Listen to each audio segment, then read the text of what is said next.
Muy buenos días. Bueno, lo primero de todo es agradecer, por supuesto, el liderazgo del presidente del ECR Eurolat, Hermann Tertsch.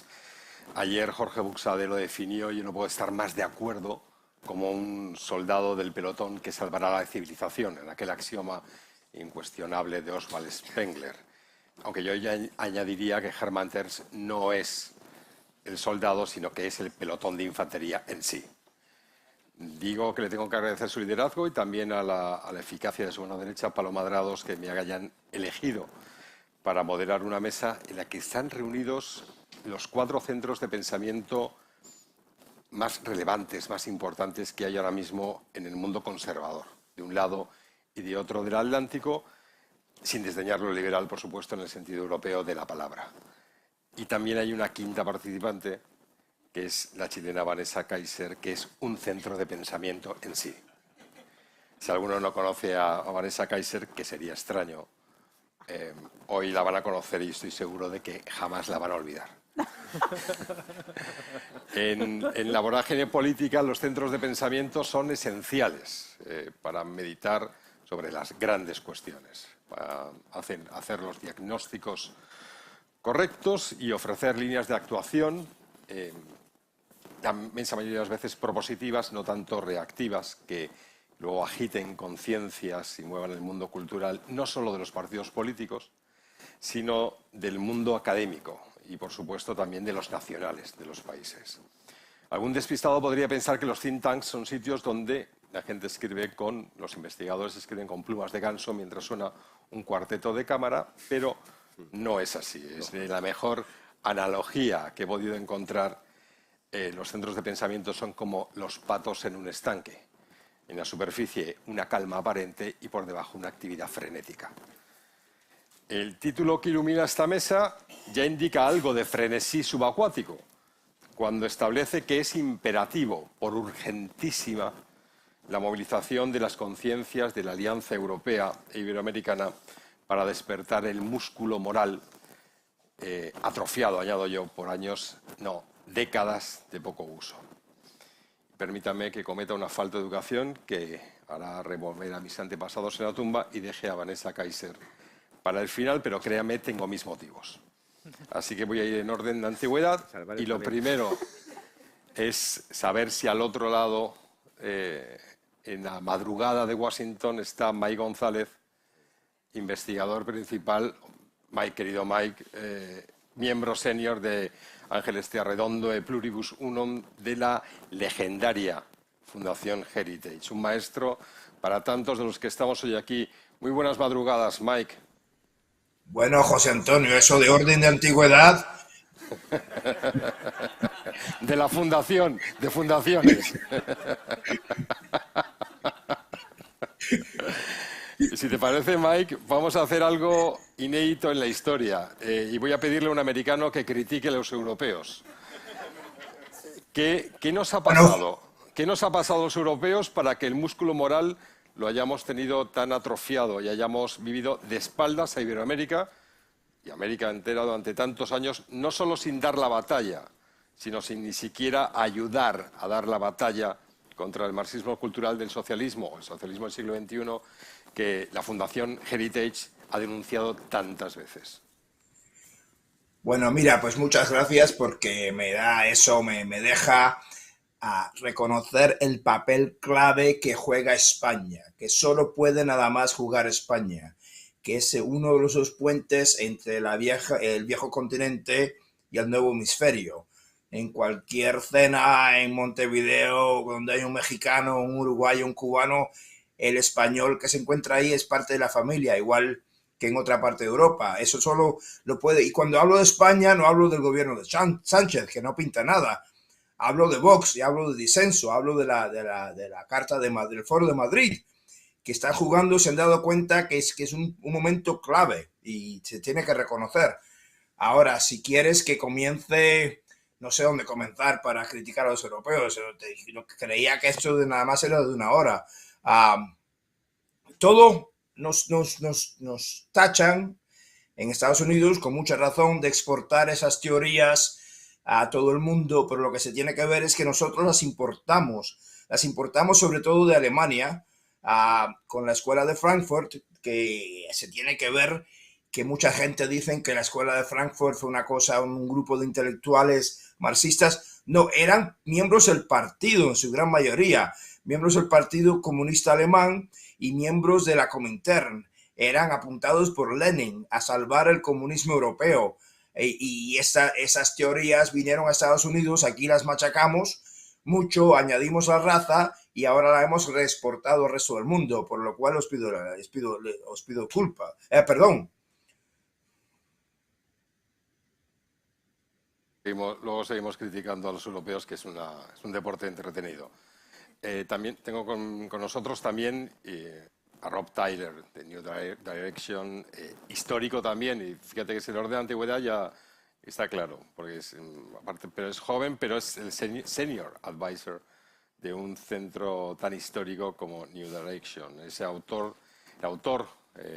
este centro de una revolución conservadora que traspasó fronteras, y aquí una y otra vez acudimos los que buscamos respuestas a los grandes problemas del siglo XXI. New Direction es un ejemplo de cómo se lidera una red de alianzas, sobre todo en Europa y en América del Norte. Por eso me gustaría preguntarle, señor Tyler, desde su experiencia, desde la experiencia de New Direction, ¿cómo se puede tejer una alianza en una región como la Iberosfera, en la que las fuerzas de reacción al socialismo del siglo XXI han hecho, y por desgracia en muchos lugares siguen haciendo, la guerra por su cuenta? Well, thank you very much to the ECR group and the Eurolat movement inside the ECR. I think one of the things that we have to start with is understanding that socialism is not a natural occurrence no es una tendencia actual en Latinoamérica. Esto fue algo exportado desde la Unión Soviética, desde los comunistas europeos, contrario a la herencia cultural de Latinoamérica. De hecho, creo que lo primero que tenemos para crear las capacidades es enseñar a la sociedad civil, a las personas en Latinoamérica, que vuestra herencia ha sido robada. Básicamente, sois los herederos de la Escuela de Salamanca, de los escolásticos como Tomás Aquino. En vez de todo eso, toda esa historia, toda esa larga historia de la próspera Latinoamérica estaba en el comienzo. Al comienzo del siglo XXI ha sido suprimido por el marxismo, que destruye la cultura, la economía, el tejido de la sociedad civil en nuestro país. En eso comenzar a hacer es conectar la sociedad civil, hablar sobre cómo podemos unir y vincular a los académicos en sus fundamentos, en Guatemala, las universidades, las instituciones chilenas, colombianas, en estos lugares, y volver a restablecer este conjunto de valores tradicionales, introduciendo las creencias que pueden hacer desde Latinoamérica ser muy exitosa. Seguiremos hablando de eso porque es interesantísimo, cómo introducir todos esos valores. Y a su lado tengo a Rodrigo Ballester, director del Centro de Estudios Europeos del Matías Corvinus Collegium de Hungría. Y sin duda, de verdad, la gran revelación, el mayor centro de pensamiento conservador, no solo ya de Europa del Este, sino que yo me atrevería a decir de toda la Unión Europea ahora mismo. En su caso, don Rodrigo, la pregunta es doble. Es decir, ¿qué puede aportar el Matías Corvinus Collegium, Hungría, sin vínculos aparentes con la hispanidad, aparte de su españolidad absoluta, para superar la distrofia del músculo moral que da título a esta mesa, y que han encontrado ustedes en esa increíble cantidad de profesores o de profesionales iberoamericanos que han atendido la llamada del programa de profesores visitantes del MCC? Antonio, muchísimas gracias. También a todos los organizadores, especialmente Germán, muchísimas gracias por esta invitación. Yo siempre me siento como el hispano de Budapest y hoy me siento como el húngaro de la Iberosfera. Y es verdad que la primera pregunta es, bueno, ¿qué podemos aportar desde Hungría sabiendo que históricamente hay pocos lazos? Ha habido pocos lazos, sobre todo con la Iberosfera. Yo a veces me paso horas convenciendo y hablando con mis colegas húngaros de lo importante que es la Iberosfera y también de algo muy concreto, de lo popular, que es Viktor Orbán. Y les digo siempre que hay probablemente más apoyos de Víctor Orbán en Sudamérica, en la iberosfera, que húngaros en el planeta. Y es verdad que es un mundo al que hay que abrirse. Y es verdad que es el momento de hacerlo y es verdad que hemos empezado ya a tener unas relaciones muchísimo más fluidas. Espero que sea un poquito gracias al exótico de Budapest que soy yo, pero sobre todo lo que me parece importante, ¿qué pueden aportar desde Europa Central y desde Hungría en particular? El ejemplo. El ejemplo de una historia reciente, de una historia trágica, y cuando hablabas, por ejemplo, de neomarxismo, a ellos les suena, no es una entelequia intelectual, el neomarxismo saben perfectamente lo que es, saben perfectamente lo nocivo que puede ser, hasta qué punto puede también destruir y atrofiar ese músculo moral. Y cuando desaparece, pues vuelve el músculo también. Y entonces, al final, esta reconquista cultural, en Europa, ¿de dónde va a empezar? Pues probablemente de Europa Central. Y ahí es donde veo la lucidez, donde veo la valentía y las ganas de plantarse. Hemos hablado antes en el anterior panel, han hablado de autocensura. Yo ahí veo muy poca autocensura, por ejemplo. Entonces esa sangre fresca y esas ganas de decir, aquí hay que contar con nosotros y perdón, pero nosotros sabemos cómo estos delirios acaban, cómo empiezan y cómo acaban. Eso es, digamos, la parte que hay que recordar y sobre todo tomarles un poco como referencia porque saben de lo que hablan. Y no se han dejado carcomer por la prosperidad, por ejemplo. Yo creo que la atrofia del músculo moral viene también en parte por este empacho de prosperidad que hemos tenido en Europa Occidental, por ejemplo. Bueno, ahí mucho menos, muchísimo menos.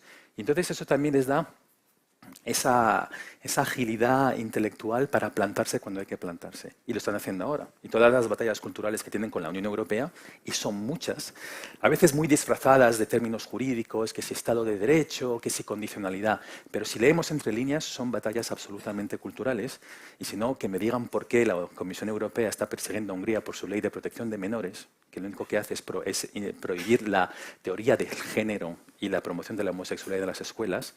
Que me digan, que me explique alguien qué tipo de competencia tiene la Unión Europea para incluso meter, aunque sea un dedo de pie en esos temas.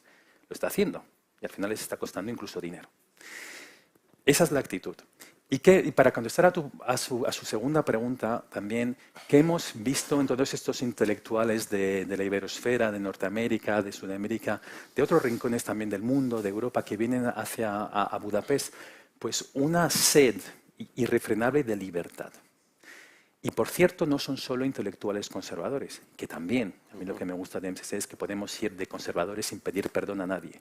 Siempre que, y también es verdad, que acogemos a gente de todos los horizontes, mientras tengan ese apego todavía a la realidad, a la libertad académica, a la auténtica.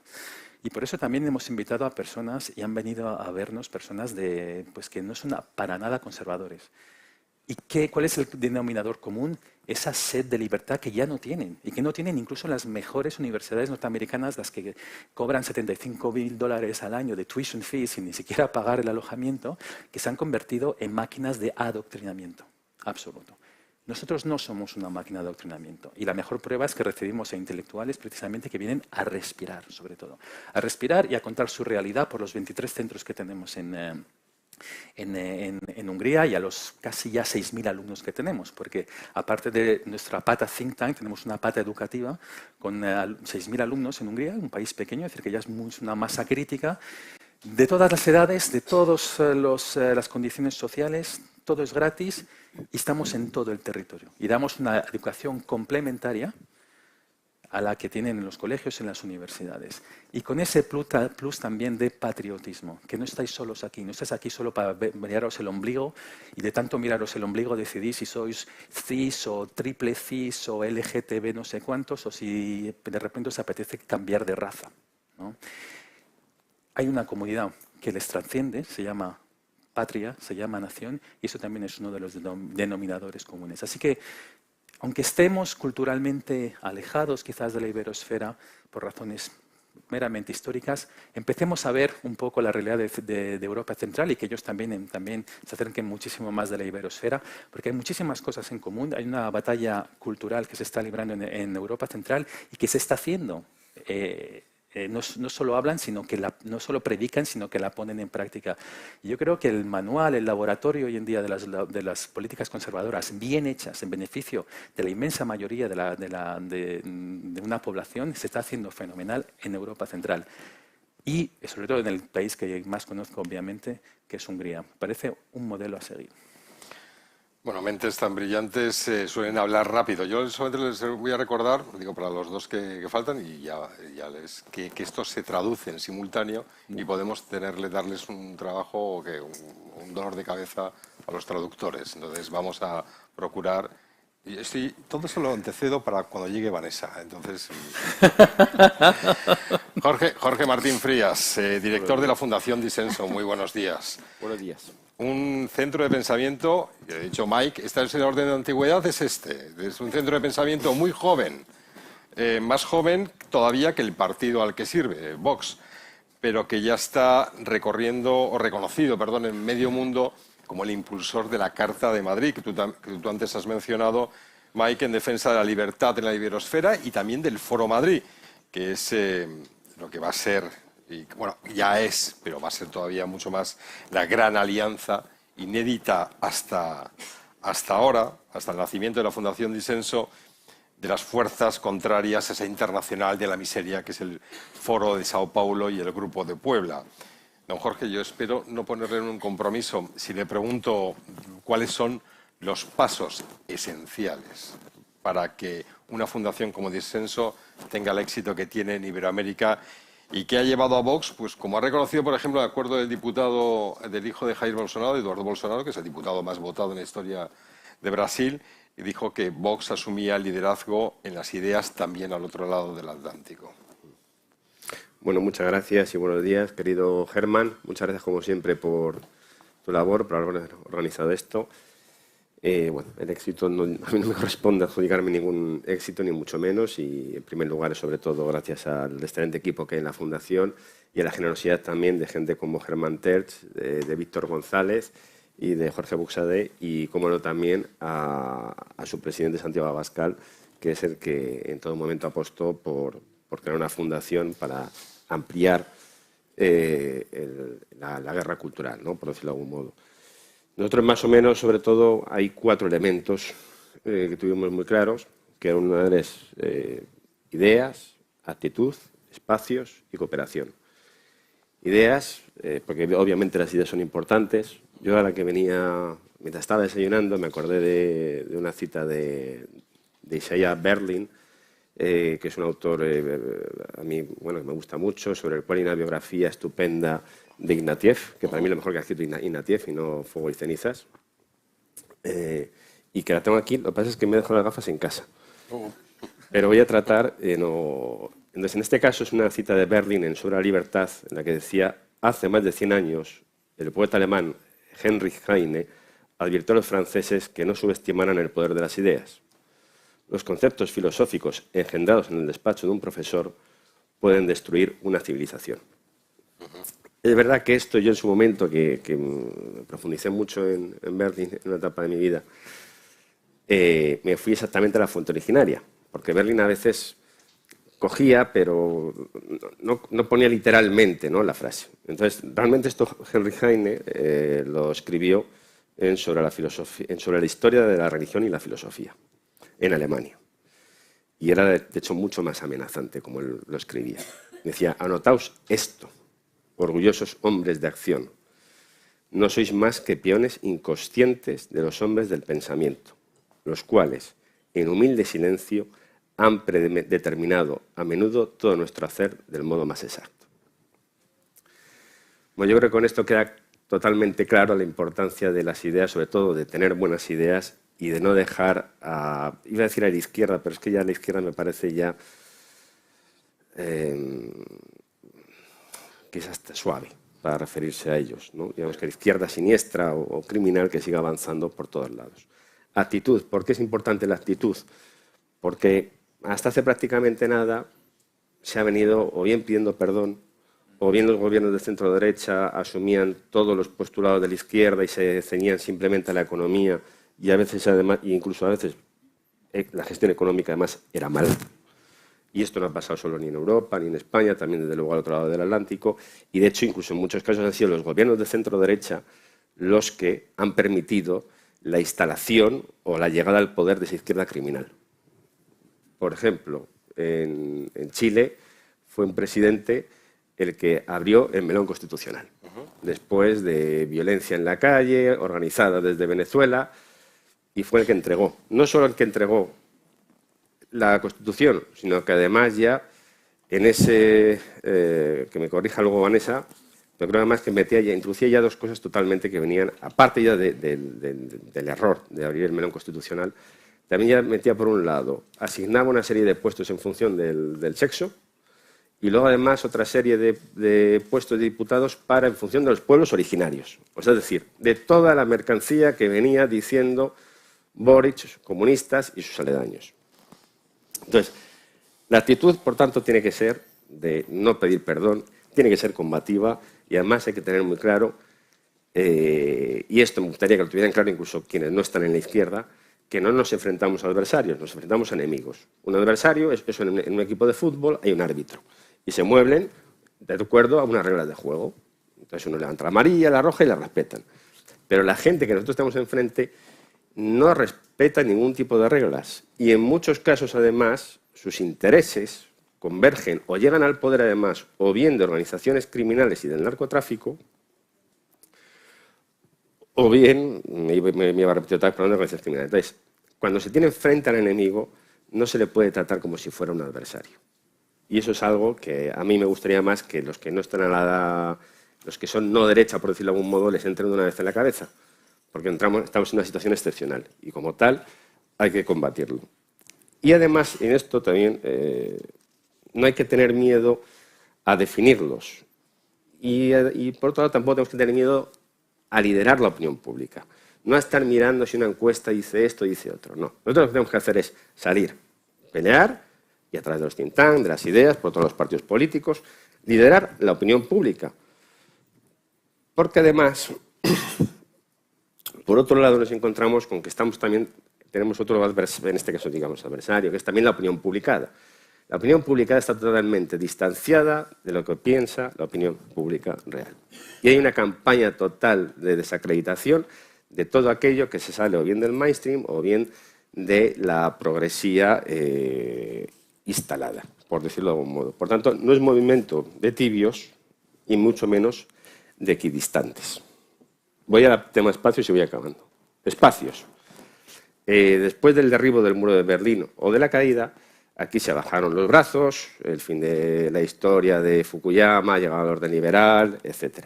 Y efectivamente ya estaba por el marxismo cultural que realmente venía de antes, porque no se cosecha antes. Se infiltra en las universidades. Pero es que luego esa labor de infiltración ha ido ya también a través de los institutos. Ahora ya hasta las escuelas, hasta nuestros hijos. Y luego, por supuesto, al Poder Judicial y demás. Entonces, por todo eso, y por supuesto, en todo lo relativo a la cultura en su sentido más amplio. Por eso también nosotros tenemos que salir a ocupar espacios. Por un lado, desalojarlos, ocuparlos y construir nuevos espacios. Sin parar. Y ya voy al último punto que me veo un poco agobiado. Cooperación. Esto que está sucediendo no es solo... acaba de hablar Rodrigo. Él vive en Hungría, yo vivo en España, aquí está Vanessa, y todos de un modo, con las distintas peculiaridades locales, sufrimos lo mismo. Por tanto, exige una cooperación. Nosotros, de ahí por eso, también de acuerdo a nuestra propia experiencia local, tenemos un gobierno en el que hay miembros comunistas, unos vinieron financiados por Venezuela, otro de ellos, que hasta hace nada era secretario de Estado para la Agenda 2030, era el abogado de las FARC y uno de los ingenieros de los mal denominados procesos de paz en La Habana, Enrique Santiago, secretario general del Partido Comunista. Entonces, hace falta una cooperación, pero no para interferir los países en unos o las naciones en otros, sino para proteger nuestra soberanía. Porque aquí tenemos, por ejemplo, el caso de Venezuela. Venezuela no tiene soberanía. Venezuela ahora mismo es, por un lado, de quienes se han enriquecido por parte de los familiares de Maduro, Chávez y demás, por otro lado de Irán, de organizaciones del narcotráfico, y como no Cuba, que es la que tiene la capacidad, no sé cómo, honestamente, de mover todo eso. Nosotros frente a eso sacamos la Carta de Madrid, que la gran novedad era sobre todo la denuncia, o sobre todo llamar por su nombre a quienes nosotros consideramos que eran responsables, que es el Foro de Sao Paulo, el Grupo de Puebla, y hay que empezar a hablar de la Internacional Progresista, que eso viene del otro lado del Atlántico, en este caso anglosajón, y sobre todo auspiciado por Bernie Sanders y otra serie de pájaros, que también apoyaron a Petro cuando se estuvo presentando, que también apoyaron a Boric, no sé por dónde estaba aquí el candidato Kass, pero bueno, y a todos estos, ahí, también apoyaron a Boric, y la Carta de Madrid salía para eso. Entonces, en base a eso, empezaron a sumarse mucha gente, y a nosotros nos sorprendió. Y de allá decidimos que eso fuera la carta fundacional del Foro Madrid, una organización que no perseguía otro objetivo que desenmascarar y denunciar al Foro Sao Paulo, Grupo de Puebla.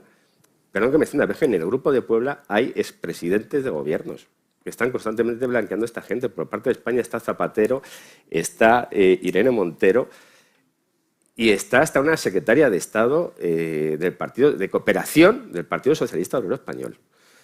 Entonces, lo montamos para denunciarles y enmascararles y luego también para ofrecer una alternativa con nuestros socios y luego bajo esa premisa de protegernos mutuamente y poder ofrecer una alternativa. Pero para eso, obviamente, también nuestros socios y nosotros mismos tenemos que ir sin miedo y teniendo las cosas muy claras para combatirles en todos los lados.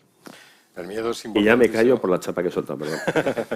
El miedo es importantísimo porque luego enfrente está la violencia, cosa que en este lado parece que todavía que no. Y aquí llega el momento en el que yo me declaro incompetente y me rindo a la inmoderable Vanessa Kaiser. Vanessa nos tiene a todos asustados. Yo no me extraña. Es que, claro, yo ayer me acerqué para saludarle y entonces yo desde entonces, pues, toda una noche con el ojo, en fin. Directora de la cátedra Hannah Arendt de la Universidad Autónoma de Chile, que ayer me adelantó su intención, atento Mike, de desafiar a las grandes fundaciones para que se hagan las grandes preguntas. Doña Vanessa, desafíelos. ¿Cuáles son esas grandes preguntas que deberían hacerse para movilizar el músculo moral tan debilitado de las comunidades europeas e iberoamericanas, es decir, del mundo? Yo sé que sintonizamos muy bien y por eso me has venido levantando de esa manera para que todos me presten atención. Te has puesto fe en mí, te lo agradezco y agradezco también la invitación. Hay fe y miedo a partes iguales. Pero así funciona la fe, ¿o no? Siempre. El temor de Dios, sí. Vamos a ello. Exactamente. Y agradezco la invitación, Germán. Y para mí es una experiencia, digamos, ¿no? Porque siempre he sido rebelde. Y hoy día estoy entre conservadores. Y es que parece que los conservadores hoy día les toca ser rebeldes. Y esa simbiosis de dos tipos de vida que normalmente eran opuestos, es como filósofa, porque evidentemente me preocupa muchísimo, cómo podemos sacar lo mejor de ahí. De que el conservador hoy día no solamente reaccione, no solamente resista, sino que también que proponga en rebeldía frente a la imposición de una agenda que, como bien dijo Germán, nos quiere homogenizar. ¿Y homogenizar significa qué? Homogenizar significa que cada uno de nosotros no vale más que un pez en un cardumen de peces. Es muy fácil liquidar a la gente de esa manera. Hannah Arendt se hace cargo de esa homogenización en los orígenes del totalitarismo y las condiciones, efectivamente, que se habló en el panel entre los dos ángeles anterior, que dejó muy inspirado, digamos, a todos, ¿no? Las condiciones de homogenización que se están dando en la democracia son muy preocupantes y hoy día ya es evidente. Y de ahí que quiero plantear algunas preguntas, simplemente porque me encantaría que pudiésemos dialogar. Son tres planos, ¿no? Un plano es del ser, bueno, muy filosófico. ¿Cómo puede ser un conservador un rebelde? Porque no es un revolucionario. El revolucionario destruye. Es rebeldía ante la imposición de la destrucción de su tipo de vida. Y no solamente de su tipo de vida, de diversos tipos de vida. Y ahí está lo que decía Rodrigo, cuántos tipos de vida vamos a defender, ¿no es cierto? Y cuál es nuestro piso común. Y ¿Cuál es el principal problema? Se los voy a plantear en una anécdota. Me escribe una señora que me dice, ¿qué puedo hacer? A mi hija de 12 años le están planteando lecturas del tipo de, ustedes saben, cómo sobre, todo un tema de la sexualidad, ¿no? Se han metido además en una esfera de la intimidad que para nosotros que tenemos una forma de vida conservadora, lo seamos en lo público o no, en mi caso yo soy liberal, pero tengo forma de vida conservadora, no era algo para hablar en público, ¿no? O sea, como, ¿y qué puedo hacer?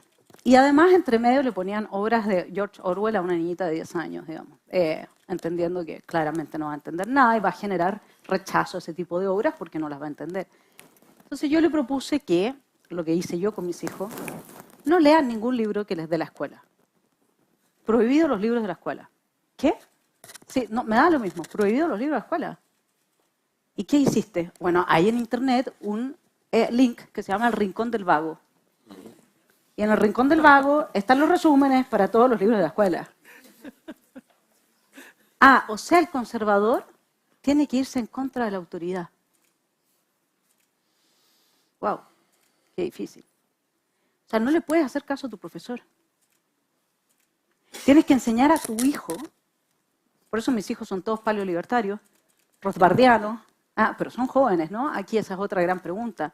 ¿Por qué nosotros nos quedamos tan contentos y tranquilos con eso de que quien de joven no fue marxista, no tenía corazón, y quien de viejo no es republicano, no tiene razón?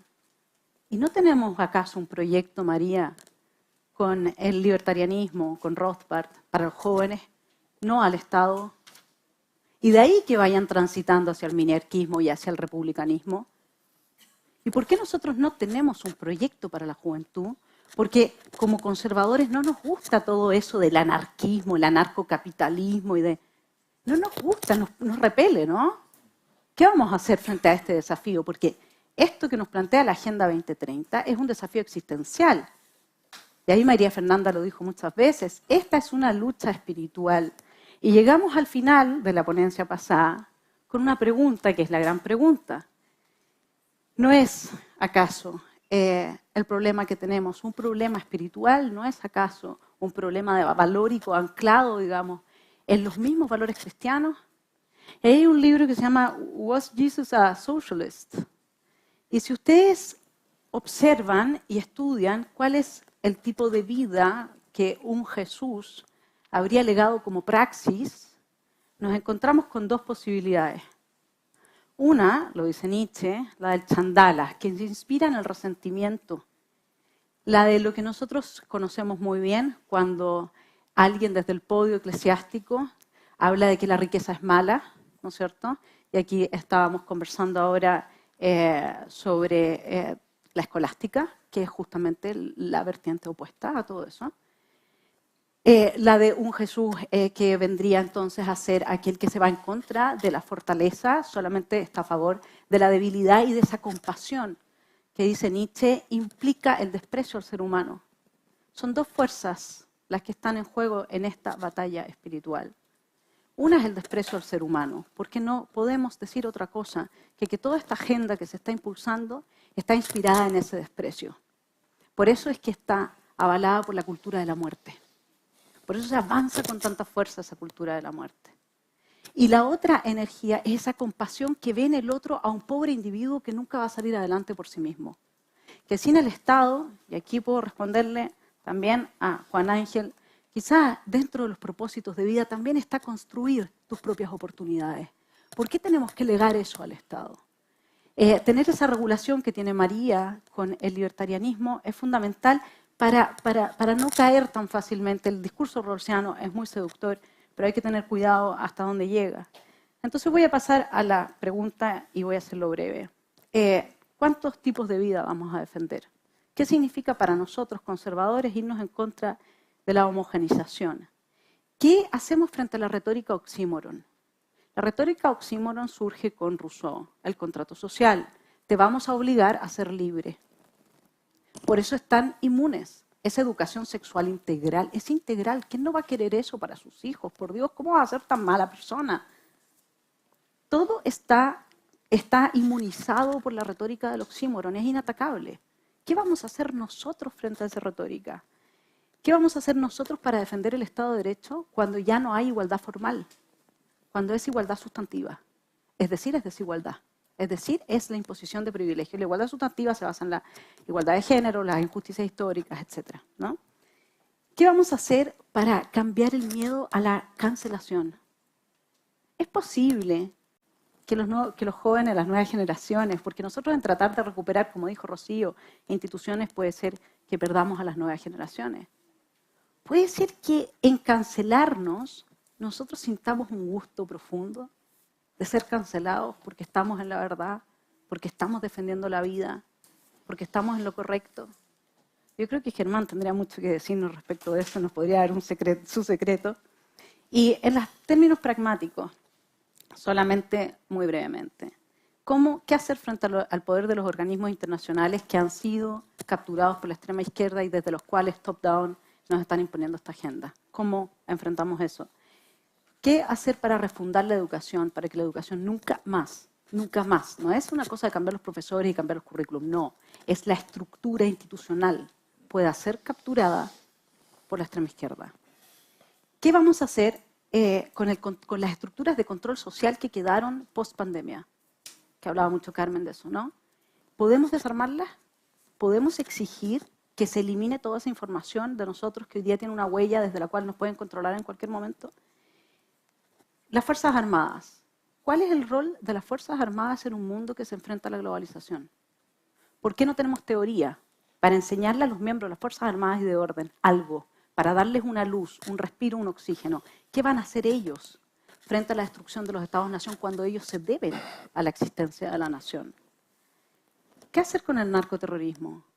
La droga. ¿Vamos a seguirlo persiguiendo? Yo no lo sé, estoy preguntando. Porque al parecer ganan lo que ganan gracias a que están prohibidos. ¿Cómo destruimos ese negocio?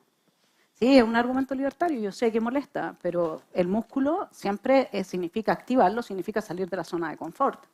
Y hablaba muy bien José Antonio de la naturaleza humana. El problema es que a nosotros nos están destruyendo esa posibilidad de tener una zona de confort. Nos están obligando a salir de ahí, tenemos que activarnos. Y finalmente, ¿qué es lo que se está haciendo y cómo podemos salir de este problema? Y podemos salir efectivamente, mis estudiantes cuando me dicen, profe, ¿para qué estamos vivos? ¿Cuál es el sentido de la vida? ¿En qué estamos, no? Y están todos perdidos, las familias ya están muy disueltas, cuesta el arraigo y después me encantaría profundizar ahí. Y yo siempre les digo, ¿cuál es la diferencia entre una mascota y un ser humano? Una mascota cualquiera, ¿sí? Porque hoy día los murciélagos también pueden ser mascotas, de hecho, están de moda. Y un pez, y tú. Y como que, claro, uno tiende a dar una respuesta aristotélica, pero no, la respuesta no es aristotélica porque eso no da sentido a la vida. Ser un ser racional no da sentido a la vida. Le digo, ¿le escribirías la biografía a tu mascota? ¿Harías un libro, unos 3 tomos, ¿no?, de la vida de tu mascota? No, ¿no? ¿Y por qué no? Porque la mascota hace todos los días lo mismo. Porque no tiene libre arbitrio. Porque no puede decidir entre el bien y el mal, porque no es agente moral. Basta con que un joven entienda eso para que empiece otro camino. Yo creo que contestar todas esas preguntas nos podría llevar unos...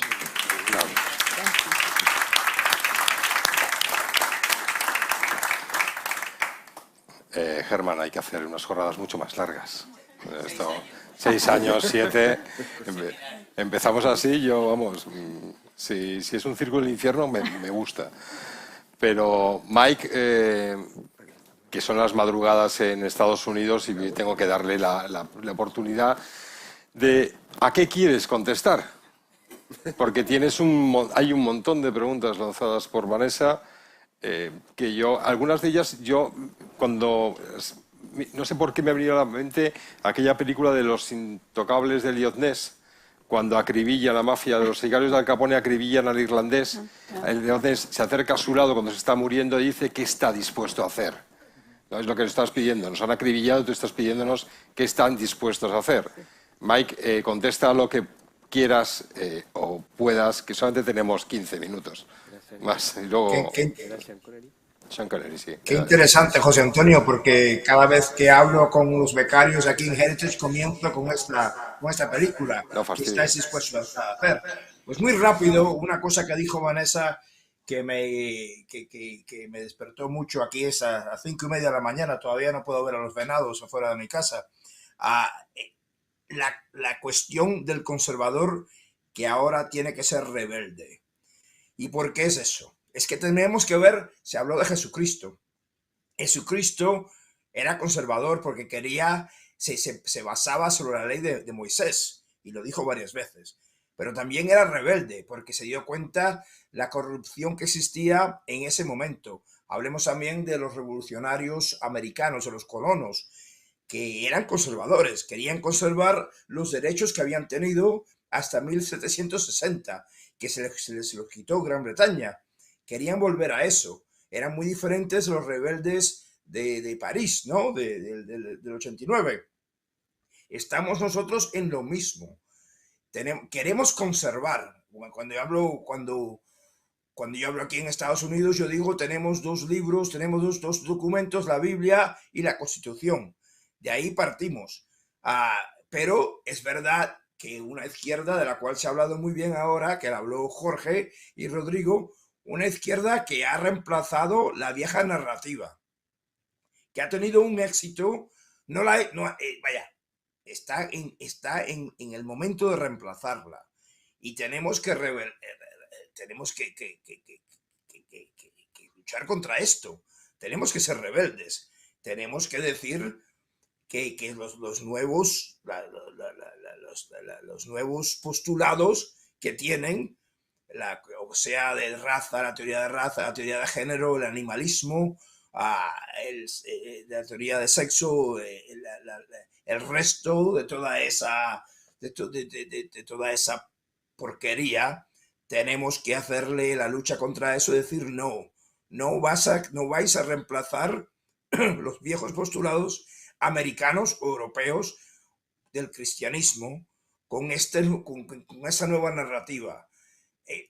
Pero nos hemos estado dando cuenta ahora, gracias a Dios, un poco tardío, una vieja idea, que es tan vieja que está en los dos, en el Viejo Testamento y en el Nuevo, que el hombre no vive del pan solo, que lo dijo Cristo y también lo dice el Viejo Testamento.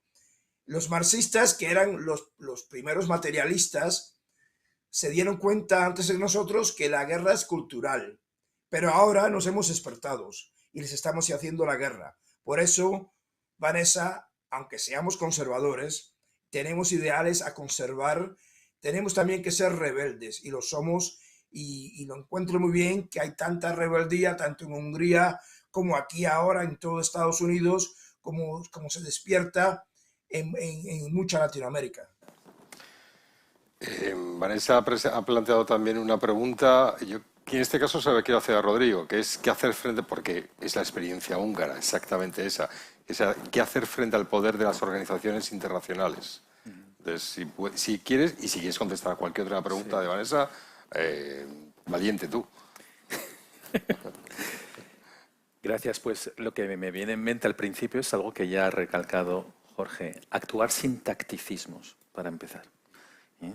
Con estrategia sí, con tacticismos no. No estamos aquí para escuchar el qué dirán, si esta opinión va a ser, la va a poder digerir la opinión publicada o pública. No. Cuando tienes a aliados como la verdad y la belleza de tu lado, convences, hasta predicas. Y frente a las instituciones internacionales hay que hacer más o menos lo mismo.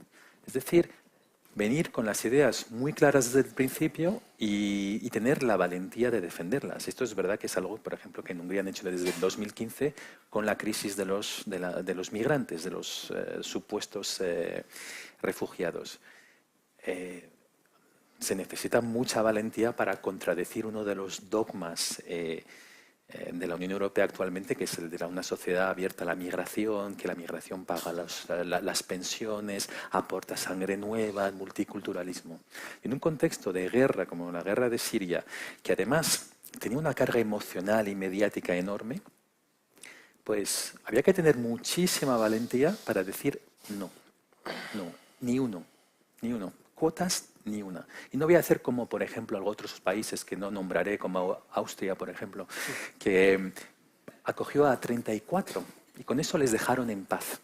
les dejaron en paz. Yo estaba en la Comisión Europea en esos momentos, lo vi en directo y pensé, oye, ¿y por qué Hungría no acoge a 34,5 y así les dejan en paz? Se hubiesen ahorrado muchísimos problemas luego. Casi 10 años más tarde me doy cuenta que la posición de principios era la importante. Y entonces eso también cambia luego los equilibrios de poder. Entonces hay que ser el primero en decir no. Hasta aquí hemos llegado, me planto. 4 o 5 años más tarde, en esas posiciones que eran supuestamente tan contrarias a todos los principios posibles, habidos y por haber, al final la Unión Europea en parte las hizo suyas, en parte por la puerta trasera, sotto voce, sin admitirlo. Pero eso cambió en parte la agenda migratoria de la Unión Europea. Hay que hacer lo mismo, por ejemplo, empezando con la Agenda 2030. Está muy de moda, es muy consensual. A la gente le encanta, tienen un pin de colores que es precioso.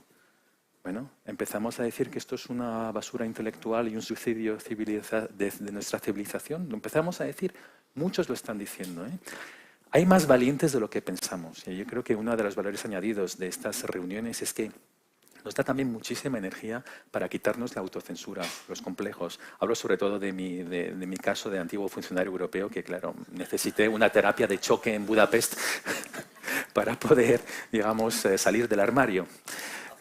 Y ha funcionado. Y ha funcionado, gracias a Dios.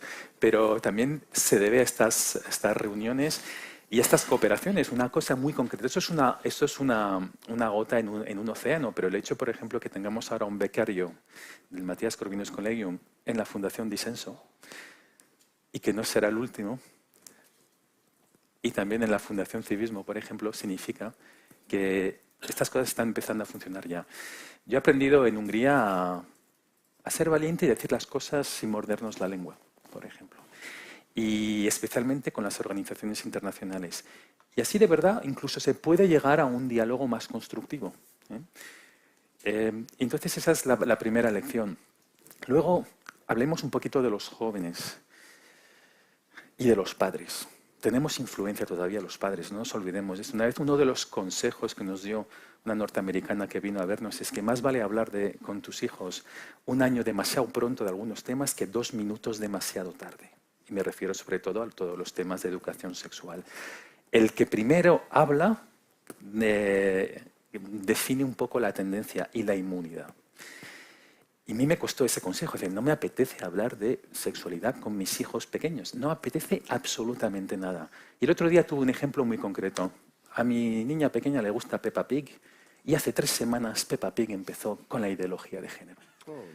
Sí, y porque una amiga de Peppa Pig tiene 2 mamás, ¿vale? ¿Que vamos a censurar a Peppa Pig en casa o le voy a contar a mi hija que Peppa Pig es medio tonta porque dice que su amiga tiene 2 mamás? La respuesta es B, y eso haremos la próxima vez que la pongamos delante de una pantalla.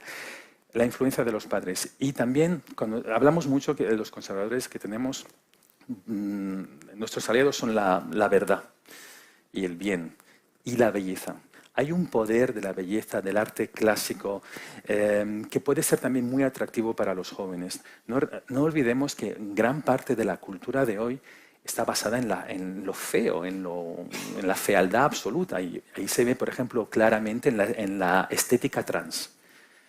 De los tatuajes, de los pelos teñidos, mal cortados adrede, incluso una estética que va hasta la glorificación de la mutilación. Es muy, muy frecuente ver en la iconografía trans, por ejemplo, a mujeres con tiritas en el pecho, como glorificando la doble mastectomía. Eso choca, salvo que nadie les diga, oye, ¿te parece bien esto? Entonces, ¿es posible inmunizar? ¿Es posible también hablar sin pelos en la lengua?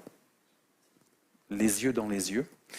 Y es posible también utilizar esos argumentos de belleza desde el principio para poder precisamente ya iniciar esa contrarrevolución. Porque también tienes toda la razón, Jorge, no nos podemos limitar a las ideas think tank, digamos. Hay toda una materia, todo un ámbito cultural, de cultura incluso en el sentido de entretenimiento, como lo habéis visto, como lo habéis hecho en Viva, por ejemplo, hace 2 días. También se ganan las batallas por allí incluso quizás más. Yo a veces me pregunto qué tiene más efecto, un artículo mío o si fuera yo un cantautor, que no lo voy a ser, no os preocupéis. Probablemente ser un cantautor, exactamente. Por ahí van los tiros. Esas eran mis humildes respuestas a Mike y a Vanessa.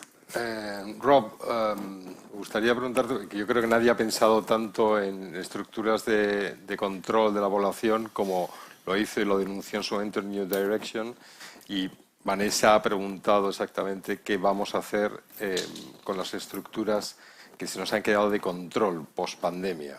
Y me parece una pregunta interesantísima. Por supuesto, puedes contestar a esta pregunta y a cualquier otra que te atrevas a contestarle a Vanessa. I think the first thing that we need to do to start tackling all of this is Para go abordar back to todo esto basics. es volver I a think las we spend bases, a los too much fundamentos. time Pasamos mucho tiempo hablando sobre políticas en detalle, asuntos individuales. Desperdiciamos el tiempo atrapados en cuál es el debate cultural presentado por la izquierda. Necesitamos volver a los fundamentos, principios que los conservadores, a diferencia de los izquierdosos, sí defendemos. Esto se nos dice, este es el mundo como debería ser si seguimos sus ideas. Y la gente quiere sentirlo. Todos tenemos que ser iguales, igualitarios. Necesitamos volver sobre lo que se subraya. Se ignora que la naturaleza, según el Génesis y la Biblia, es diferente. La humanidad es creada diferente porque perseguimos el conocimiento, porque queremos encontrar nuestro propio conocimiento y sabiduría. Rechazamos la idea utópica, izquierdosa, de que todos podemos ser heterosexuales y porque nos quieren controlar. Quieren infantilizar a la gente, hacerlos estupidizarlos. El Estado te lo da todo, queremos quitar de encima los hechos que nos quieren infantilizar. Somos ya adultos responsables de nuestras propias vidas. Todo el mundo tiene la oportunidad de crear y construir lo que quiere. Los conservadores queremos atacar estas utopías con una contrarrevolución para hablar de aspiraciones, que lo verdadero que infunde la vida humana es crear una familia. Puedes crear un negocio y conducir un negocio si quieres. Hablo sobre cómo la gente construye esto con sus propio esfuerzo y compromiso personales. Tenemos que retomar las ideas clásicas de las virtudes y popularizarlas. Tenemos que avanzar en el territorio izquierdoso con nuestros valores clásicos y ponernos donde están los izquierdosos en la cultura popular, los medios de comunicación de masas, en las universidades, recuperar posiciones en esta guerra contra las instituciones. Necesitamos crear efectivamente un mercado de ideas para nuestras ideas competitivo entre los académicos y en los think tanks, los grupos de pensadores, apoyándonos en nuestro trabajo respectivo y este ejemplo, esta cumbre de Madrid es un ejemplo cimero de cómo desde este marco, este conjunto de valores podemos promover nuestros principios y alcanzar acuerdos con nuestros homólogos en Hispanoamérica que están en la misma onda, incluso en Asia, en Norteamérica, y crear una internacional de conservadores, si me permite acuñarlo así, un movimiento que es global y que comparte las mejores prácticas. Esto fue efectivo en mi país, utilízalo, aplícalo en el tuyo, luchando contra ellos desde nuestros principios para entregar lo mejor de nosotros mismos contra cualquier utopía, dando la más cruda y brutal realidad. No he podido apuntarlas todas porque pero era interesantísima. ¿Qué vamos a hacer para perder el miedo? Ella decía la cancelación, pero el miedo me parece importante. ¿Puedes contestar, por supuesto, esta pregunta? No, sí, totalmente. Bueno, yo suscribo todo lo dicho por mis compañeros de panel. Yo, a pesar de que soy un pesimista por naturaleza, pues soy un optimista con experiencia, vamos a ganar. Y además voy a decir por qué. O sea, primero, los Estados-nación van a prevalecer. La prueba a la que me remito, por ejemplo, es ahora mismo en Europa. En el ECR ahora mismo, por ejemplo, todos los gobiernos que hay representan un porcentaje de población superior y en términos de PIB a los de, por ejemplo, el Partido Popular Europeo, a pesar de que hay 10 gobiernos. Y todo eso con las ideas de las que estamos aquí ahora mismo hablando y sin haber dado un paso atrás. Y todo eso sin contar con Hungría, porque no está metida en el ECR. Si se contara con Hungría, pues sería más. Respecto a la juventud, por ejemplo, en España la juventud se ha rebelado y la juventud sobre todo vota a Vox. En Chile no tengo datos, pero estoy convencido de que Kast sobre todo prevaleció un poco el voto joven, no lo sé. Pero, por ejemplo, en Venezuela, las grandes manifestaciones que ha habido han sido de jóvenes. En Cuba han sido de jóvenes. Y aquí a mí me llevaría a abrir otro debate, o incluso me parece que más, no sé, ¿cómo se puede explicar que en Cuba y en Venezuela, a pesar de toda la ingeniería social, desde la cuna hasta la muerte, o incluso en España, en fin, de todas las mamarrachadas que les están metiendo en el colegio, cómo es posible que los chavales aún así se levanten? En el caso de aquí hay más explicación, hay una alternativa, pero en el caso de Cuba y Venezuela, ¿cómo ha sido posible eso? Y luego más, también hay experiencia, porque bueno, pues también está Chile, que ganó el rechazo. Y eso hay que celebrarlo. El rechazo, además, yo también creo ahí que el candidato fue determinante para que luego se ganara el rechazo, aparte de tú y otra mucha gente. Entonces, yo creo que efectivamente nos enfrentamos, y eso que no hemos hablado ni de las corporaciones tecnológicas, ni de las multinacionales, ni de cómo las multinacionales han comprado la Agenda 2030, la intentan meter en vez de rendir cuentas ante sus accionistas, o cómo también a su vez colaboran con los gobiernos. En fin, se nos han quedado muchas cosas en el tintero, pero con todo y con eso, yo estoy convencido de que de aquí a 10 años vamos a ganar en todos los frentes, en todos. Vanessa, me encantaría que te contestaras una de tus preguntas, la que prefieras. Es decir, te desafío yo a ti a que te contestes. Muy bien jugado. Yo creo que hay dos temas que han salido que creo que son transversales a lo que hemos estado conversando en todos los paneles, ¿no? Y que lo planteas tú, Jorge, con el tema de un triunfo valórico que podría estar inspirado en un renacimiento de los valores clásicos. Y, por supuesto, ese concepto de verdad que es tan difícil, porque justamente en un mundo sin verdad y sin mentira, que es lo que se está avanzando fuertemente en un proceso de darwinismo social, porque lo que nosotros estamos viviendo acá es un proceso de darwinismo social. Gente en Chile muy bien formada en el liberalismo clásico, hoy día está siendo parte de la cultura de la cancelación. ¿Cómo se explica eso? Y es porque no quieren perder sus puestos, nosotros lo sabemos, porque así siguen manteniéndose en las universidades, etcétera, sobre todo la intelectualidad, lo que decía Jorge, ¿no? Estas ideas que finalmente manejan el mundo. Entonces, la verdad, y ahí yo creo que, bueno, como filósofa que me considero, a pesar de que más que filósofa soy pensadora, el músculo lo tengo muy activo, a veces no, como que uno no sabe cómo tranquilizarlo. Pero me parece que nosotros tenemos que ser primero, estar claros con nosotros mismos. ¿Quiénes somos nosotros? ¿Qué defendemos nosotros? ¿Qué es lo que nos une, por lo tanto? ¿Y en qué tenemos diferencias? ¿Sí? Y me parece que ahí todavía nos queda trabajo por hacer, porque solamente cuando sepamos quiénes somos nosotros realmente y, por ejemplo, esa noción de verdad. ¿Por qué es tan difícil la noción de la verdad hoy día? Porque no hacemos distinciones. La distinción entre la verdad teológica, ¿quién la tiene? La verdad filosófica, ¿quién la tiene? Ah, la verdad fáctica. La verdad empírica. Ah, bueno, parece que ahí sí podemos dialogar, ¿no? En la verdad fáctica y la verdad empírica. El mundo político no existe sin verdad fáctica. ¿Fue verdad que hubo una Primera Guerra Mundial o no? ¿Quién discute eso? Sin embargo, ahora estamos discutiendo si nacemos hombres y mujeres, digamos, ¿no? Con independencia de que cada uno se quiera atribuir el personaje que se atribuye, que puede ser de variada gama, digamos, dentro de la verdad biológica que es innegable. Y por decir esto, en las universidades ustedes saben que han cancelado a mucha gente y la han echado, digamos. Aquí lo podemos decir, pero bien. Entonces, el punto es la verdad. Porque el fundamento del conservador es que tiene una fuente de autoridad. ¿Cuál es nuestra fuente de autoridad?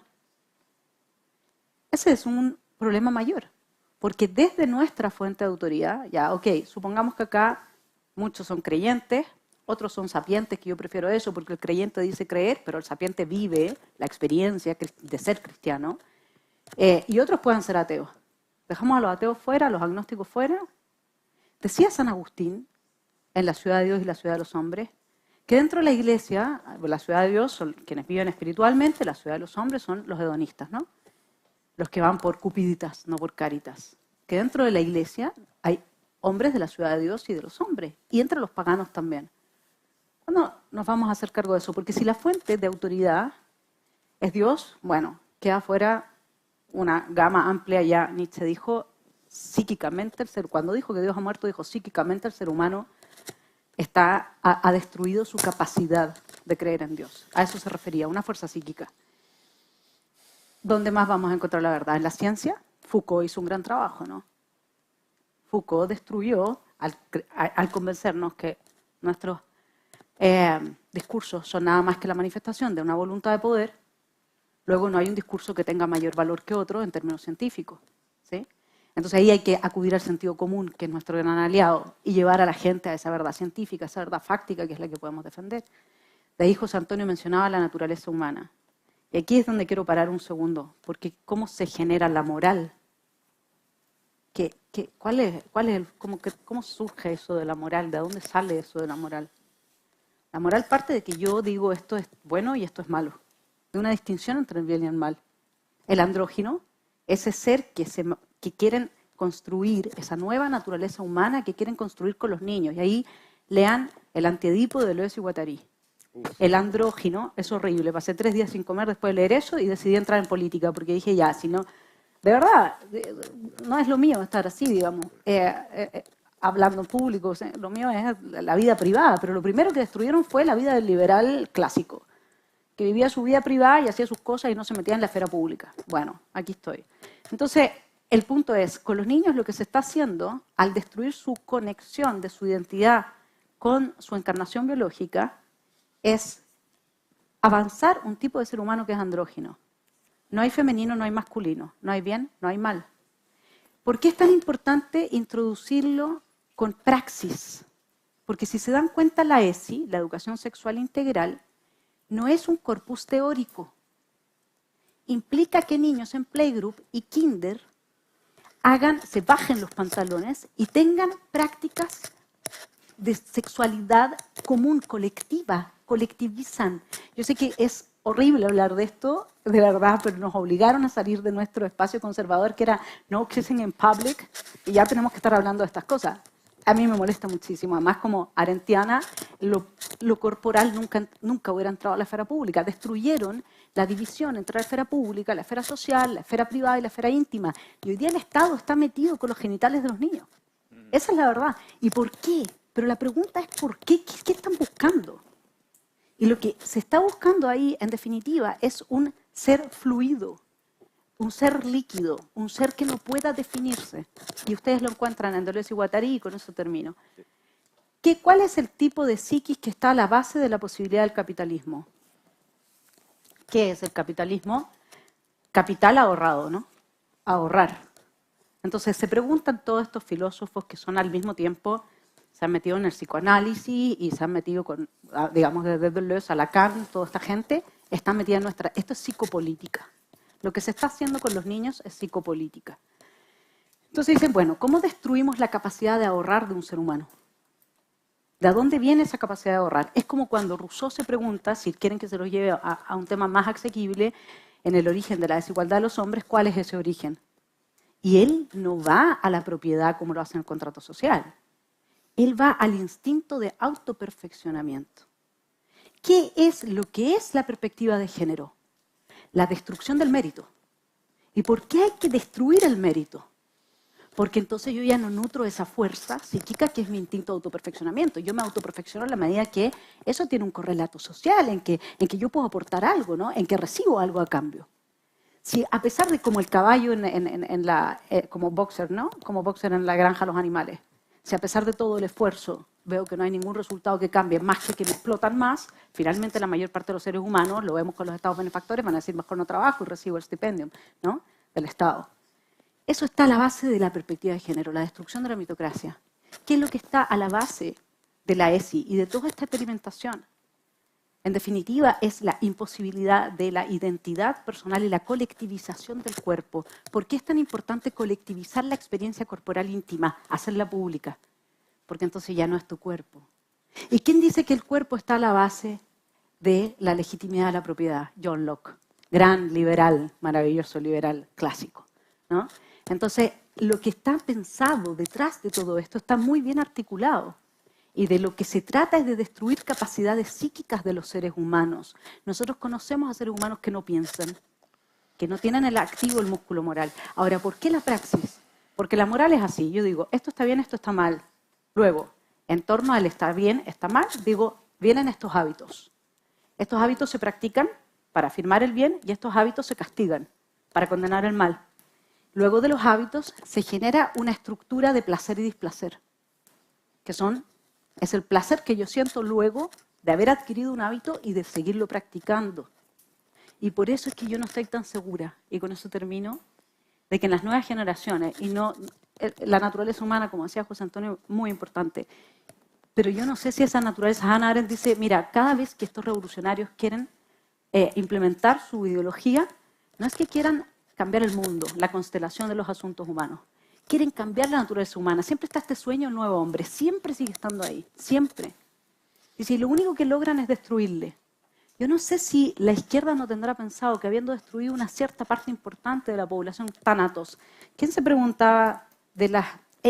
Enico se preguntaba, ella dijo, es nuestra civilización la que viene con la idea de la autodestrucción.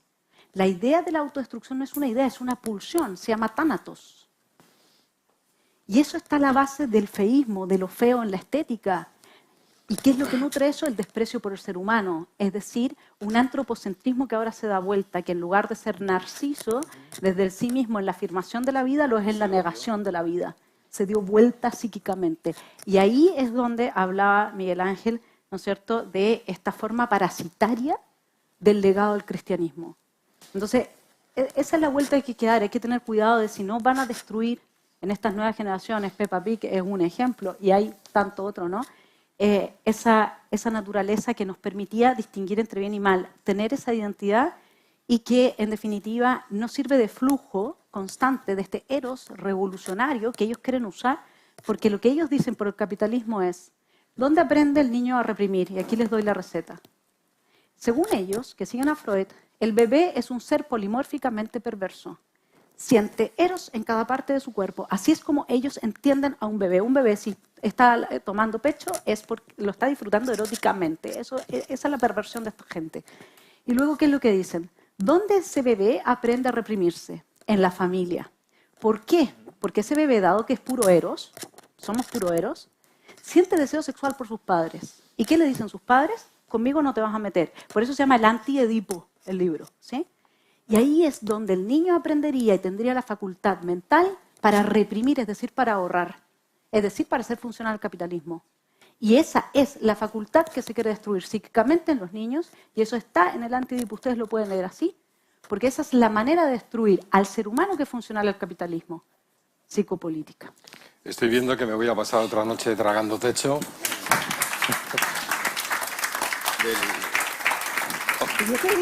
Del Anti-Edipo, uno de los dos se acabó suicidando.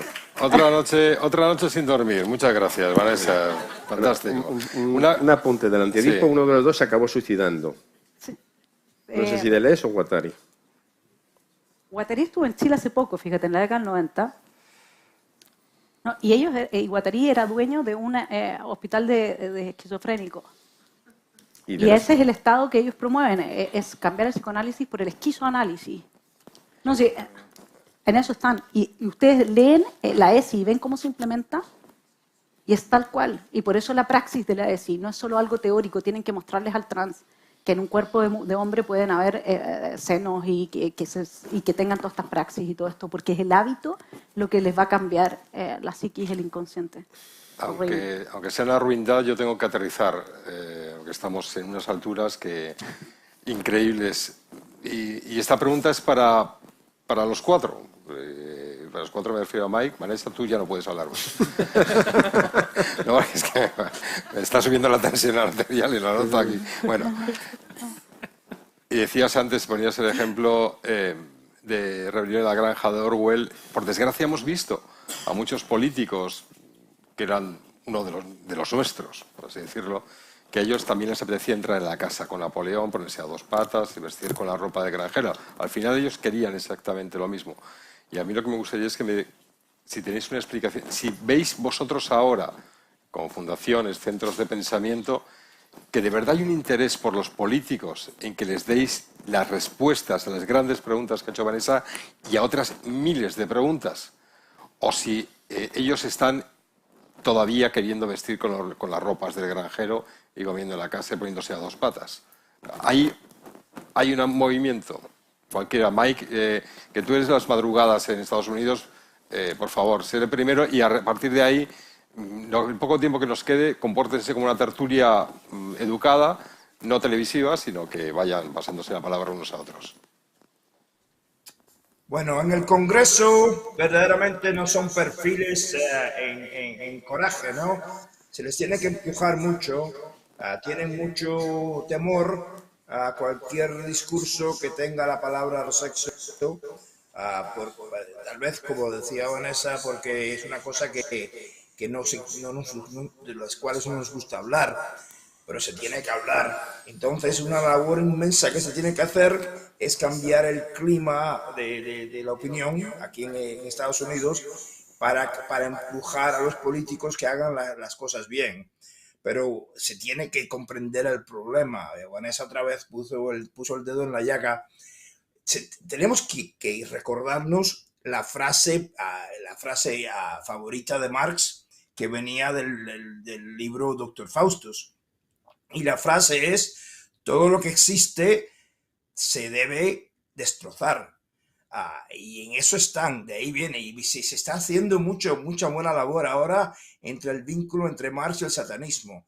Entonces, toda esta depravación, destruir la familia, destruir a los niños, es una cosa que vemos a los marxistas hacer. Lo hizo George Lukács en Hungría, en el Estado soviético de Hungría de 2019, que les enseñaba a los niños depravaciones sexuales. Y después Marcuse tuvo mucho claro que éramos héroes, como decía Vanessa, que eso es un urge tan fuerte que puede destruir la familia, y la familia es la base de la sociedad. Tenemos que hablar así, tenemos que enseñar, exponer todo esto para cambiar, y el americano de todos los días, el americano normal, lo está empezando a comprender. Por eso yo soy como Jorge optimista, porque se está cambiando el clima de opinión aquí, y una vez que cambias el clima de opinión, si hablas claro, los políticos seguirán. ¿Rodrigo? Sí. Una respuesta también que se hace un poco eco de lo que ha dicho Mike al instante, pero traspasada más a las esferas europeas. Si es necesario, por ejemplo, era su pregunta, José Antonio, si es necesario todavía convencer a los políticos de que no estén en esa obsesión de lo que llaman el señalamiento virtuoso, el virtue signaling. Bueno, yo creo que aquí los diputados europeos que están hoy en la sala, eso se lo comen por toneladas todos los días. Si hay ahora mismo una asamblea que se ha vuelto ya como la caricatura de lo que ya es una caricatura, que es el virtue signaling, es el Parlamento Europeo. El Parlamento Europeo hoy en día está en un delirio mesiánico, es una asamblea de diputados que se pasa más tiempo troleando en Twitter que haciendo enmiendas, es una asamblea que se permite hacer resoluciones sobre el aborto en Texas, y cuando la hacen dicen que restringir el aborto afecta sobre todo a los colectivos LGBT, por ejemplo. Entonces, estamos hablando aquí de una casta de mandarines que está absolutamente ya hipnotizada por toda esta doxa y todos estos, este neocatecismo neomarxista. Y es verdad que la pena en la política europea es que no están en contacto con sus constituents, ¿no? con los votantes. Entonces, no hay esa cercanía para que los votantes les den francamente, los 4 o 5 bofetones de supervivencia que es necesario para que salgan de su propia burbuja, cosa que sí ocurre en Estados Unidos. En Estados Unidos hay muchos políticos republicanos que eran muy moderaditos, muy templados, y que al final, bajo la presión de los padres, bajo la presión de muchos colectivos, por ejemplo, afroamericanos, que no soportan más la critical race theory y que quieren que sus hijos, para prosperar, aprendan matemáticas, geografía, historia y biología en los colegios, que han puesto entre la espada y la pared a muchos políticos, incluso republicanos, para decirles, mira, no te voto si no me quitas de encima todos estos delirios. Especialmente, yo creo que en Virginia, Mike, ha sido un caso paradigmático de cómo un Estado tradicionalmente demócrata y muy aburguesado y muy progresista, liberal, blanco y próspero, ha cambiado recientemente precisamente por todos los delirios de critical race theory, donde se estaban obligando a niños de 6 y 7 años a un acto de contrición público y pedir disculpas por ser demasiado blancos. Y entonces, yo creo que con el establishment político no podemos contar, salvo que haya esa presión.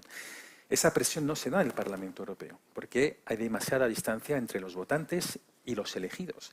Eso se ve muy concretamente en algunos partidos supuestamente de centro-derecha, que los eligen votantes relativamente conservadores, pero eligen a unos diputados que son absolutamente de izquierdas, ¿no? Y, por supuesto, no me estaba refiriendo al Partido Popular Europeo.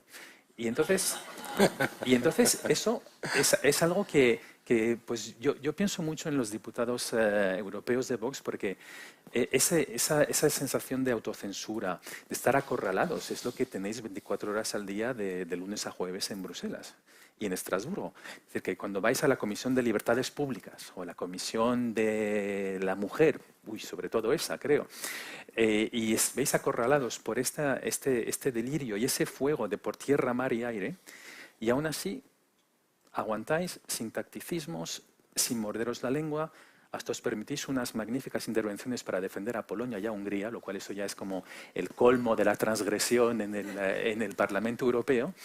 Y yo creo que es el modelo a seguir. Pero yo echo de menos precisamente esta presión de los círculos del terreno. Yo creo que una de las bellezas del conservadurismo, y algo que he experimentado en Hungría muchísimo, es esa cercanía con las clases medias, con ese sentido común social, con esa deferencia hacia el pueblo. Si estoy harto de esta izquierda que habla siempre del pueblo, cuando el wokismo es la ideología más elitista que jamás se ha inventado. Es de blancos liberales elitistas. Punto. Al pueblo no se le escucha. Y entonces, alguien como Orbán, por ejemplo, es alguien que primero que viene del pueblo y segundo que ha conseguido mantener esa cercanía. Y eso es una inmunidad de sentido común que se puede, digamos, traspasar a unos políticos nacionales como en Estados Unidos, como en España. ¿Qué hacemos a escala europea? Falta todavía una correa de transmisión entre el sentido común y el delirio de los mandarines. Rob, en New Direction, por ejemplo, voy a empezar en inglés yo ya, creado por un partido político, es decir, creado también con la figura de Margaret Thatcher, ahora mismo veis lo mismo, es decir, el partido en este caso conservador, los partidos conservadores con los que os movéis en Europa, que ya New Direction no solamente es un fenómeno británico, con los que movéis en Europa, ¿ves tú que hay esos partidos que buscan las respuestas en los centros de pensamiento? Absolutely. I think there's a real hunger in Europe at the moment. I think around the world, indeed, for conservative answers to the problems. Y creo que esto es un problema. Hemos pasado los últimos 20 años con un consenso de la democracia cristiana y los socialdemócratas que han fracasado una y otra vez en dar lo necesario. Y la gente hoy día vuelve hacia los valores conservadores que han funcionado con Reagan, con Thatcher, con otros líderes de este tipo en los años 80. Y entonces, si queremos la mejor analogía es ver cómo los conservadores y cómo se organiza la sociedad civil. Hace 3 semanas se organizó una conferencia por parte de New Direction donde teníamos más de 50 conservadores clásicos, think tanks en un lugar reunidos. Y lo importante es que se trataba de más de lo que teníamos en los años anteriores. Y sabemos que a partir de esa reunión habría nuevos movimientos, nuevas organizaciones que se iban a crear en toda Europa. en países que tradicionalmente no tenían esto. Están empezando a surgir y creo que hay esa necesidad y hay que cultivar esa necesidad de dejar que crezca ese movimiento. Yo tengo la respuesta más fácil. Claro, por eso te iba a decir, no tiene mérito, siquiera 30 segundos. La respuesta más fácil porque la dije en la preside Santiago Abascal. O sea que... Pero yo quiero aprovechar también para dar un aplauso a José Antonio Fuster porque es una maravilla, como siempre lo dirige todo. No lo entiendo. No entiendo este aplauso que no gratuito y merecido. Pero escucha, vosotros tenéis, es decir, yo me estoy haciendo pipí, o sea que esto ¿cómo lo habrán traducido los traductores? ¿No estaba en la escaleta? Bueno, pues entonces la última palabra iba a ser en este caso corta porque Jorge se está, en fin. Vanessa, ilumínanos con una última reflexión sobre también tu experiencia con el... Yo sé que tú, que eres filósofa, es decir, que estabas en la esfera de lo privado, que lo has dicho antes, has tenido que salir a la política. ¿Cuál es tu experiencia con los políticos, estos señores ¿qué buscan? ¿Qué quieren? ¿Qué pretenden? Lo hablamos con Pi ayer, ¿no? El desafío de permanecer cristiano metido en política. Ya lo dice Max Weber, que en política hay que hacer un pacto con el diablo porque los cristianos somos de moral de los principios, ¿no? Deontológica. Y la moral del político tiene que ser consecuencialista, pero cuando Weber habla del diablo yo creo que no sabe mucho de qué está hablando. Ahí está la fuerza destructiva, el nihilismo. Yo diría que lo más difícil de la política es mantenerse fuera de las dos fuerzas que Nietzsche dice, el día que entren al mundo humano van a constituir un maridaje de algo siniestro. Y usa la palabra siniestro, él, que más allá del bien y del mal, y que qué sé yo, ¿no? Pero de repente como que sale algo ahí que él intuye. Y una cosa es eso, ser ese paternalismo, ¿no? Pobrecito, tú que no tuviste las oportunidades. Por eso a ti no te vamos a juzgar si eres delincuente. Y eso está toda la base de este marxismo que hoy día ha permeado el Poder Judicial, que está destruyendo, esa es otra pregunta, ¿cómo vamos a defender nosotros un Estado de Derecho que hoy día está impregnado de jueces que en el fondo siguen a Luigi Ferrajoli? El que haya leído a Luigi Ferrajoli, por favor, y el que no, léalo. O sea, es el Estado de Derecho garantista, ¿no? Y que se basa sobre esa compasión. Tú, porque la tuviste difícil, luego tienes que ser mala persona, tienes que... Yo siempre a esa gente le he preguntado, pero anda a las poblaciones donde vive la gente que ha salido adelante o que todavía está en esa lucha y te vas a dar cuenta que es la minoría la que hace el mal. O sea, tú no estás determinado, estás condicionado. Eso está en Viktor Frankl, ¿no? En El hombre en busca del sentido. Entonces, por un lado tenemos esa energía, eso de que también nosotros tenemos que tener cuidado con el concepto de verdad. Pobrecitos los ignorantes, ¿no? Nosotros los vamos a iluminar con la verdad.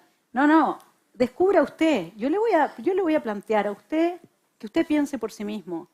Confiar en el ser humano, apreciar al ser humano. Yo creo que ese es un tema, una energía es esa, la de la compasión esa, ¿no? De ser el paternalista, que está muy anclada en un cierto concepto cristiano, que está muy promovida por cierto, no voy a decir nada porque aquí no sé dónde voy a pisar, voy a incomodar más, pero hay una cierta corriente dentro del cristianismo, teología de la liberación, ahí nadie se va a enojar, ¿no? Digamos que está frente a la cual como cristianos tenemos que responder, porque eso es, a juicio de Nietzsche y a juicio de Dostoyevsky, que era un muy buen psicólogo, una de las fuerzas constitutivas de eso que se ha llamado el diablo, ¿no? Destrucción, nihilismo. Y efectivamente, tú cuando estás en una posición política vienen y te dicen, ¿me puede ayudar? Y usted no sé qué, y usted que es tan inteligente, y a mí se me han acercado a la calle, pero ustedes los Kaiser, ustedes necesitamos más gente como ustedes. Y yo le digo, ¿y tú cómo te llamas? Leonardo. Bueno, Leonardo, necesitamos más gente como tú. ¿Dónde está tu página web? ¿Dónde está tu Twitter? ¿Dónde está tú? Tú eres, gente, tú eres. Es que yo no tengo los conocimientos. No, es que cada uno tiene algo que aportar. Entonces, es la vuelta, ¿no? Y el otro tema es el desprecio, porque las dinámicas de la política son dinámicas que corrompen y son muy difíciles de contener y hay que estar hay que estar muy consciente y muy presente, digamos, porque como cristiano no puedes perder el alma por estar metido en política tratando de ayudar al mundo. ¿Cómo puedes hacer ese maridaje? Yo diría que eso ha sido lo más difícil de salir al mundo público, porque por eso es que Nietzsche habla de Zaratustra, porque dice que los demás se quedan en sus desiertos y no van al mundo público, qué sé yo. Claro, si uno se queda encerrado como un ermitaño, es fácil mantenerse incólume. Lo difícil es salir al mundo y enfrentarse y no perder el alma en el intento. Lo difícil, Vanessa, es aguantar cuando la vejiga está llena, con lo cual vamos a tener piedad de Jorge Martín Frías, que si no va a reventar el hombre. Y yo les voy a pedir, primero, para Mike González, que se ha levantado a las 4 de la mañana, que es un héroe.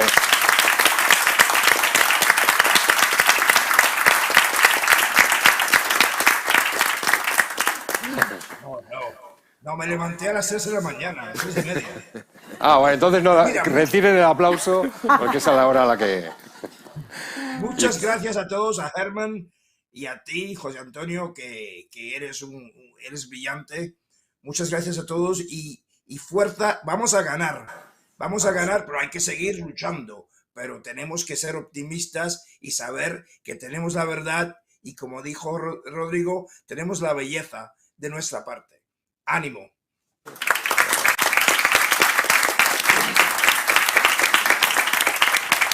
Y a los 4 participantes, que yo soy brillante, no el arroz, será, porque otra cosa no, pero estos 4 participantes que yo creo que yo ahora puedo decir que yo hubiera pagado dinero por estar moderando esta mesa, porque he aprendido lo que no están escritos. 1.000.000 de gracias, por favor, un fuerte aplauso para todos.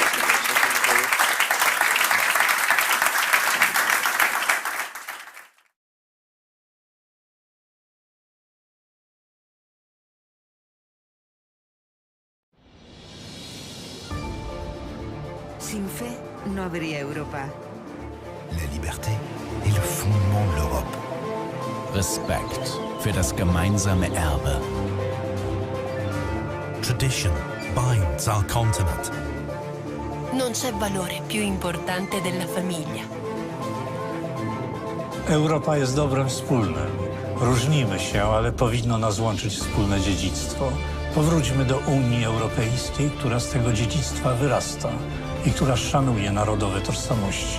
Only the European Union without arrogance, based on solidarity and mutual respect for its member states, can regain the support of the European nations.